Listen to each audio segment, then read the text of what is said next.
Hello friends, welcome to life of Indian ma'am. ఎలా ఉన్నారు మీరందరూ? బాగున్నారా? నేనైతే చాలా బాగున్నానండి. మీరందరూ ఎలా ఉన్నారో కూడా కింద కామెంట్ బాక్స్లో కామెంట్ చేసేయండి. సో ఈరోజు వ్లాగ్ వచ్చేసి మనం ఈ చెట్టుతో స్టార్ట్ చేద్దాము. సో ఇది తెలుసు కదా అందరికీ, ఒంటిరెక్క మందారం చెట్టు. ఇప్పటి రోజుల్లో ప్రతి ఒక్కరి ఇంట్లో ఉండాల్సిన చెట్టు అనమాట. సో కంపల్సరీ ఉండాల్సిన చెట్టు, ఎందుకంటే ఇది మనకి హెయిర్కి చాలా బాగా హెల్ప్ చేస్తుందండి. సో పువ్వులు కానీ ఆకులు కానీ రెండు చాలా మంచిగా పనిచేస్తాయి. అక్కన హగ్ చేసుకో. సూపర్ క్యూట్ నానా.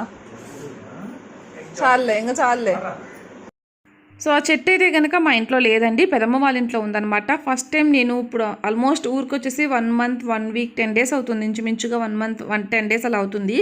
ఒక్కసారి కూడా బయటకు వెళ్ళలేదండి. ఫస్ట్ టైం పెదమ్మ వాళ్ళ ఇంటికి వెళ్ళాను. సో పెదమ్మ వాళ్ళ ఇంట్లో ఉందన్నమాట ఆ చెట్టు. నేను కొన్ని పూలు కూడా కోసుకొచ్చుకున్నాను. సో కొంచెం చిన్న క్లిప్ తీశాను. వాళ్ళ అక్క చెల్లెళ్ళు కూడా చాలా రోజుల తర్వాత కలిశారు కదా, సో వాళ్ళ ప్రేమలు అలా ఉన్నాయన్నమాట. సో జస్ట్ మీకు కొంచెం చూపించాను, ఓకేనా. తర్వాత వచ్చేసి మన రొటీన్లోకి వెళ్ళిపోదాం, వ్లాగ్ స్టార్ట్ చేసేద్దాం. సో ఇక్కడ వచ్చేసి నేను ఫస్ట్ అయితే ఇవాళ ఇడ్లీ సాంబార్ చేశానండి. సాంబార్ వచ్చేసి నేను ఎప్పుడు కూడా వెజిటేబుల్స్ వేస్తాను, లైక్ రైస్లోకి మనం చేసుకుంటాం కదా అలా చేస్తానన్నమాట ఇడ్లీకి చేసేటప్పుడు. బట్ ఈసారి మాత్రం అలా వద్దు అని చెప్పేసి జస్ట్ ఆనియన్ టమోటా మాత్రమే వేసి సాంబార్లా ప్రిపేర్ చేశాను. బాగుండిందండి. ఇడ్లీ సాంబార్ కాంబినేషన్ ప్రతి ఒక్కరికి నచ్చుతుంది, చాలా బాగుంటుంది. సో నాకు కూడా నచ్చుతుంది అనమాట. ముందైతే నేను ఇడ్లీలన్నీ కూడా ఇలా చిన్న చిన్న ముక్కలు చేసి సాంబార్ వేసి పెట్టేసి అలా వదిలేశాను. సాంబార్ బాగా వేడిగా ఉందన్నమాట. సో కొంచెం చల్లారుతుందని వదిలేశాను. అలా తింటే చాలా బాగుంటుంది. సో ఇక్కడ మేము బ్రేక్ఫాస్ట్ కంప్లీట్ చేసేసి తర్వాత లంచ్లోకి పచ్చడి ప్రిపేర్ చేస్తున్నాం అనమాట. సో ఈ పచ్చడి మనం మిక్స్డ్ వెజిటేబుల్ పచ్చడి అని కూడా అనొచ్చు, అంటే డిఫరెంట్ ఇందులో కూరగాయలు వేసుకుంటాం కదా అందుకని. ఇక్కడ నేను వచ్చేసి ఈరోజు బెండకాయలు వంకాయలు మాత్రమే యాడ్ చేశానండి. మీరు దీంతో పాటుగా బీరకాయలు ఉంటాయి కదా, సో బీరకాయ కూడా యాడ్ చేసుకుంటే చాలా బాగుంటుందండి. సో ఇక్కడ ముందుగా నేను పచ్చిమిర్చి ఫ్రై చేశాను, దాని తర్వాత వెజిటేబుల్స్ ఫ్రై చేస్తున్నాను. నెక్స్ట్ టమోటా ఫ్రై చేస్తాను అనమాట. ఎందుకంటే టమోటా లాస్ట్లో చేసుకుంటే అది బాగా మనకి స్మాష్ అయిపోయేసరికి బాండలు కొంచెం పాడవుతుంది కదా. సో అందుకని ముందే వెజిటేబుల్స్ అనేవి బాగా వాడ్చుకోవాలండి. ఇవైతే కొంచెం ఆయిల్ ఎక్కువ పడుతుంది. సో ఆయిల్ వేసి బాగా ఫ్రై చేశాను. తర్వాత ఇవి పక్కన తీసి పెట్టేస్తున్నాను ఫ్రెండ్స్. ఇవి ఓన్లీ బెండకాయలు వంకాయలు అండి. మీరు కావాలంటే విడివిడిగా కూడా ఫ్రై చేసుకోవచ్చు. ఆల్మోస్ట్ అవి అన్నీ తొందరగానే అయిపోతాయి కాబట్టి కలిపి ఫ్రై చేసేసుకున్నాం అనమాట. ఇవి పక్కన తీసి పెట్టేశాను. ఇక నెక్స్ట్ వచ్చేసి ఇందులో ఇంకొంచెం ఆయిల్ యాడ్ చేసి టమోటా మనం కట్ చేసి పెట్టుకున్నాం కదా, టమోటా యాడ్ చేస్తున్నాను. ఇందులోకి స్పెషల్ ఏంటంటే చింతపండు వాడట్లేదండి. చింతపండు వాడకుండా చింతకాయ తొక్కు ఉంటుంది కదా, సో చింతకాయ తొక్కు నేను ఆల్రెడీ మీకు చూపించాను. సో అది యూస్ చేస్తున్నాము. టమోటా కూడా ఎక్కువ తీసుకున్నామండి. సో కర్రీస్లో కానీ లేకపోతే పచ్చళ్ళలో కానీ టమోటా క్వాంటిటీ ఎక్కువ తీసుకొని మనం మంచిగా స్మాష్ చేసుకొని కనుక చేసుకున్నామంటే కర్రీస్ కూడా టేస్ట్ చాలా బాగుంటాయి. సో పచ్చడి కూడా టమోటా క్వాంటిటీ ఎక్కువ తీసుకున్నాము. అలాగే ఇవి కొంచెం మంచిగా స్మాష్ అయ్యే వరకు, మంచిగా మనకి మెషీగా వచ్చేంత వరకు మనం వీటిల్ని ఫ్రై చేసుకోవాలి. నేను కొంచెం మూత పెట్టేసి దీన్ని కుక్ చేస్తున్నాను అనమాట.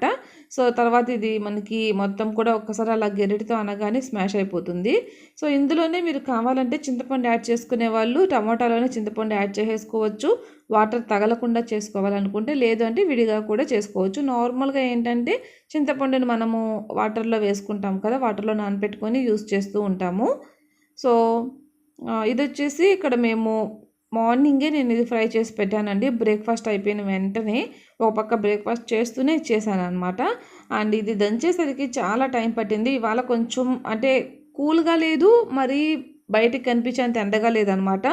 సో మూగెండ్ అంటారు కదా, సో అలా ఉంది ఇవాళ డే అయితే. సో ఇక్కడ వచ్చేసి ఇక ఆఫ్టర్నూన్ అయిపోయిందండి. ఇక అమ్మ పనులన్నీ కంప్లీట్ చేసుకొని దంచేసరికి ఈ టైం అయిందనమాట.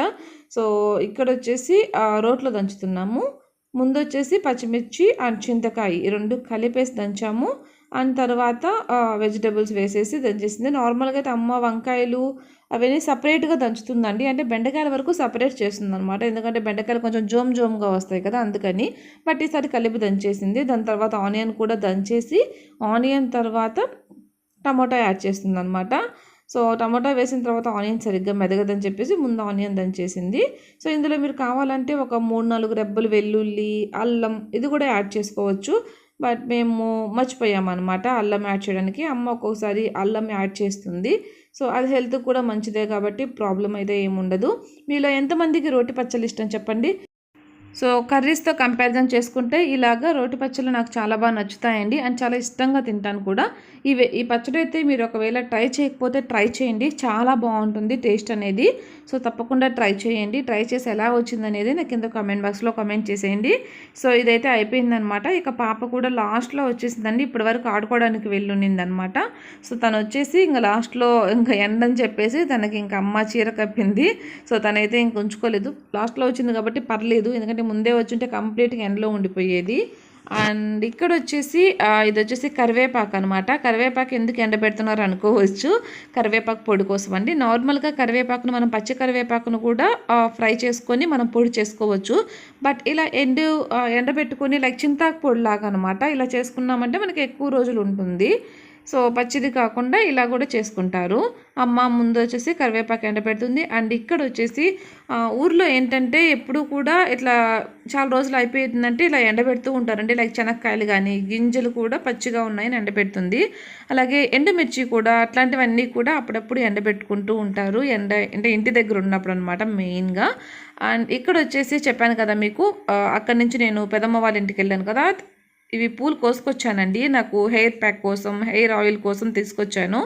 బట్ ఇవేంటంటే నేను ఫ్రిడ్జ్‌లో పెట్టాను అనమాట. ఇంకా మళ్ళీ మర్చిపోయాను.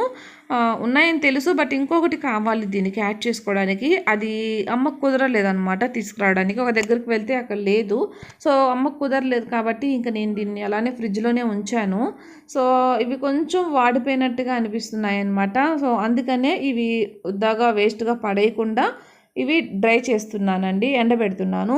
సో ఎండబెట్టుకుంటే మనకి ఇవి మనం పౌడర్ చేసుకున్నామంటే మన హెయిర్ ప్యాక్స్‌కి అండ్ అలాగే ఫేస్ ప్యాక్స్‌కి మనం ఇవి యూస్ చేసుకోవచ్చు అనమాట. ఇవి ఆర్గానిక్ అని చెప్పాలండి. మనం ఎటువంటి మందులు వేయము. బయట మనం కొనుక్కునే పౌడర్ కన్నా కూడా హైబిస్కస్ పౌడర్ కొనుక్కుంటాం కదా, దానికన్నా కూడా ఇది బెస్ట్ అని చెప్పాలి. సో చూసారా, ఇది నేను మార్నింగ్ పెట్టాను. ఆఫ్టర్నూన్ 1:00, 2:00కి ఇలా పూర్తిగా ఎండిపోయిందండి. ఇలా అంటేనే పొడైపోతుందనమాట. సో ఇప్పుడు ఒకసారి గ్రైండ్ చేసేసుకొని పౌడర్ మనం స్టోర్ చేసుకొని యూస్ చేసుకోవచ్చు. సో ఇది ఇంకా ఇలా పౌడర్ చేయాలి. ఇక నెక్స్ట్ ఎండైతే పెట్టేశాను. ఇంకా నెక్స్ట్ పౌడర్ చేయాలి. అండ్ తర్వాత వచ్చేసి ఇక్కడ మాస్కులు అండి. ఈ మాస్కులు ఏంటి ఇలా ఉన్నాయి, ఈ క్లాత్ ఏంటి అని అనుకోవచ్చు. సో ఇదేంటంటే గవర్నమెంట్ నుంచి అండి. గవర్నమెంట్ వాళ్ళు నార్మల్గా ఇప్పుడు చెప్పారు కదా, ఒక మనిషికి 3 మాస్కులు అలా సర్వ్ చేస్తామని చెప్పేసి. సో ఏంటంటే సచివాలయంలో ఎవరైనా ఆ సచివాలయం కింద ఉన్న వాళ్ళకి, అంటే లీడర్స్‌కి, వాలంటీర్స్‌కి అలా చెప్పేసి ఎవరైనా కుట్టే వాళ్ళు ఉంటే ఊర్లో ఇలా కుట్టిస్తున్నారంట. బట్ ఇక్కడైతే డిఫరెంట్ కలర్స్ దారాలు వేశారు. కానీ ఇప్పుడు తను తీసుకొచ్చింది అడిగింది. చాలామందికి ఊర్లో మెషిన్స్ కూడా పాడైపోయాయంట. సో ఓకే, నేను ఇంకా గవర్నమెంట్‌కి కదా, ఓకే కనీసం ఎక్కువైతే కుట్టలేను, 20, 30 అలాగా కుట్టిస్తానన్నాను. సో నార్మల్గా అయితే క్వాంటిటీ ఎక్కువ కూడా కుట్టొచ్చు. బట్ నాకు హెల్త్ బాగుండట్లేదు అనమాట. ఆల్రెడీ మీకు చెప్పాను కదా, మిషన్ ఎక్కితే అసలు బాగుండట్లేదు. అలాగే ఫేస్ మీద పింపుల్స్ కూడా వచ్చేస్తున్నాయి అనమాట బాగా. మిషన్ ఎక్కితే వచ్చేస్తుంది అనమాట వెంటనే. సో అందుకనే నేను చాలా తగ్గించేసానండి. ఇక తప్పనప్పుడు మాత్రం వెక్కుతున్నాను అంతే. ఇక నేను కుట్టిన మాస్కులు కూడా ఉంటే అవి కూడా పంపించేశాను అనమాట. అండ్ ఇక్కడ వచ్చేసి వాళ్ళే కట్ చేసి ఇస్తారంట అండి. ఇప్పుడు చూపిస్తున్నాను కదా మీకు, మధ్యలో క్లాత్ అండ్ మనకి కట్టుకోవడానికి నాడాలు కూడా వాళ్ళే మొత్తం కట్ చేసి ఇచ్చేస్తారంట. సో ఇవి కౌంట్ చేసి ఇస్తారు. ఒక 100 అంటే ఎన్ని మనం స్టిచ్ చేయగలమో అన్ని తెచ్చేసుకుంటే సరిపోతుందంట. సో తను ఒక 20, 30 ఇచ్చిందండి ఇక్కడ. ఇప్పుడు ఈ క్లాత్ చూస్తున్నారు కదా ఎలా ఉందో. అసలు నాకైతే క్లాత్ పరంగా అయితే నాకు సాటిస్ఫాక్షన్ లేదండి. ఇది మనకి జెంట్స్ ప్యాంట్ క్లాత్, యూనిఫామ్ క్లాత్లు ఉంటాయి కదా అవన్నమాట. బట్ ఇప్పుడు దొరకడం కష్టమే.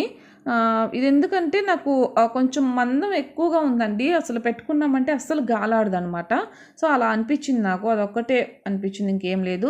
ఇక్కడైతే లక్కీగా నా దగ్గర మ్యాచింగ్ దారం కూడా ఉన్నింది. సో మిషన్ ఇంకా బాలేదండి. నేనైతే చాలా అంటే కొంచెం డల్ అయిపోయాను. కొంచెం బాధ అనిపించింది అనమాట. కుట్టిస్తాను అన్నాను కదా, ఇలా అయింది ఏంటని చెప్పేసి. ఫస్ట్ మాస్క్ కుట్టాను. అది కుట్టేసరికి ఒక 10 సార్లు తెగిపోయి ఉంటుందండి దారం అనేది. ఓకే, దారం తెగిపోతుంది, కుట్టు బాగానే ఉంది కదా అనుకున్నాను.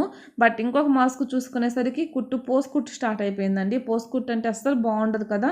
సో ఇంకా ఆపేసాను. తర్వాత ఎలా అయినా కుట్టాలి అని ఉందన్నమాట. సో మనసుంటే మార్గం ఉంటుందంటారు కదా. సో మిషన్ అయితే ఎలాగోలా కూర్చొని ఇంతవరకు ఎప్పుడు నాకు బాగు చేయలేదండి నేను. సో కూర్చొని అన్నీ తిప్పి నార్మల్ వేరే క్లాత్ తీసుకొని కుట్టాను. సో మిషన్ అయితే బాగు చేశాను. సో బాగు చేసిన తర్వాత ఓకే అని చెప్పేసి ఒక 4, 5 కుట్టిన తర్వాత మీకు ఇది కుట్టడం చూపిస్తున్నాను. సో ఇది కూడా మీకు జస్ట్ ఒక థాట్ కోసం ఒక మోడల్ అంటే వేరే మోడల్ కదా, అందుకని మీకు చూపిస్తున్నాను అనమాట అంతే. సో ఇప్పుడు నేను చూపించాను కదండి మీరు, ఇది వచ్చేసి 8x9 ఇంచెస్ ఉందన్నమాట. హైట్ 8 ఇంచెస్, వెడల్పు 9 ఇంచెస్, అండ్ అది వచ్చేసి 30 ఇంచెస్ పొడవు, 1 ఇంచ్ వెడల్పు ఉంది మెజర్మెంట్ ప్రకారం అయితే. అండ్ ఇక్కడ చూస్తున్నారు కదా, నేను వీడియోలో చూపించిన విధంగా మీరు కుట్టుకోవచ్చండి. ముందు పైన కింద మీరు డబుల్ ఫోల్డ్ చేసుకొని కుట్టేసుకొని మధ్యలో 2 కుచ్చులు మాత్రమే పెట్టమన్నారంట, 2 స్టెప్స్. సో ఆ 2 స్టెప్స్ పెట్టేశాను. అండ్ తర్వాత ఇక్కడ నాడా దగ్గర కూడా నేను ముందు వెనక కూడా మెజర్ చేసుకున్నానండి, ఎందుకంటే అన్నీ ఈక్వల్గా రావాలి కదా. సో ఈక్వల్గా రాకపోయినా నార్మల్గా మనకు కాదు కదా అని కుట్టే వాళ్ళు ఉంటారు, బట్ ఈక్వల్గా వస్తే బాగుంటుంది కాబట్టి నేను ప్రతి దానికి కూడా అలాగా చాక్పీస్తో గుర్తుపెట్టుకొని పర్ఫెక్ట్గా స్టిచ్ చేయాలి, మనం కుట్టినంత వరకైనా నీట్గా కుట్టాలనేది ఉంటుంది నాకైతే. సో అలానే కుట్టి ఇచ్చానమాట. సో ఇక్కడ చూపిస్తున్నాను కదా మీకు, అది ముందు జాయిన్ చేసేసానండి. జాయిన్ చేసిన తర్వాత మీరు రివర్స్ తిప్పుకొని, ఇప్పుడు నార్మల్గా మనము డ్రెస్సెస్కి నాడాలు ఎలా కుట్టుకుంటామో సేమ్ అంతేనమాట. సో 2 సైడ్స్ కూడా ఫోల్డ్ చేసి మళ్ళీ దాన్ని డబుల్ ఫోల్డ్ చేసి ఇలాగ స్టిచ్ వేసేసుకుంటాము. చాలా ఈజీ అండి. మనకి నార్మల్గా మిషన్ కనుక బాగుండి దారం తెగకపోతే వితిన్ 6 to 7 మినిట్స్లో మనం దీన్ని స్టిచ్ చేయొచ్చు. నాకైతే మిషన్ ఊరికే దారం తెగిపోతూ ఉన్నింది కాబట్టి ఒక మాస్క్ కుట్టడానికి 10 మినిట్స్ పట్టిందండి. అలాగే ఇది మోటార్ మిషన్ కూడా కాదు, తొక్కే మిషన్ కదా. మోటార్ మిషన్ అయినా కూడా మనం ఫాస్ట్గా కుట్టొచ్చు. సో ఫైనల్గా అయితే నేను ఇవే స్టిచ్ చేయగలిగాను. 10 or 11 అండి, ఇక అంతవరకు ఇచ్చేసాను అనమాట. అప్పటికే నాకు బాగా హీట్ అయిపోయింది బాడీ అనేది. సో ఇక నా వల్ల కాలేదు. సో ఇంతే ఫ్రెండ్స్, ఈ వ్లాగ్ ఇంతటితో ఎండ్ చేస్తున్నాను. నచ్చితే లైక్ చేయండి, షేర్ చేయండి, కొత్తగా చూస్తుంటే తప్పకుండా సబ్స్క్రైబ్ చేసుకోండి. ఓకేనా, థ్యాంక్స్ ఫర్ వాచింగ్, బాయ్.